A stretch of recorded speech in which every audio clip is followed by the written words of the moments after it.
காஞ்ச மிளகா 10, பூண்டு, வெங்காயம், உப்பு, புளி இது மிக்சியில் கிரைண்ட் பண்ணுங்கள். இல்லைன்னா அம்மிக்கல்லில் வச்சு நல்லா அரைக்கணும். ரொம்ப மையாக அரைச்சிடாதீங்க, கொஞ்சம் கொரப்பாக அரைச்சா நல்லா டேஸ்டியாக இருக்கும். அப்புறம் தேங்காய் எண்ணெய், கடுகு போட்டு தாளித்து போட்டால் நல்ல ஒரு டேஸ்டியான கார சட்னி ரெடி.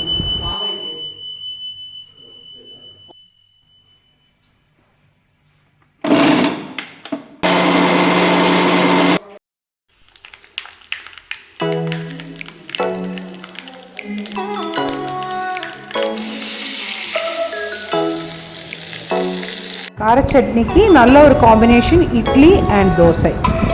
இட்லி தட்டில் இட்லி ஒட்டாமல் வரதுக்கு ஒரு குட் ஐடியா, கீ கொஞ்சம் தடவினீங்கன்னா இட்லி தட்டில் இட்லி கொஞ்சம் கூட ஒட்டாது.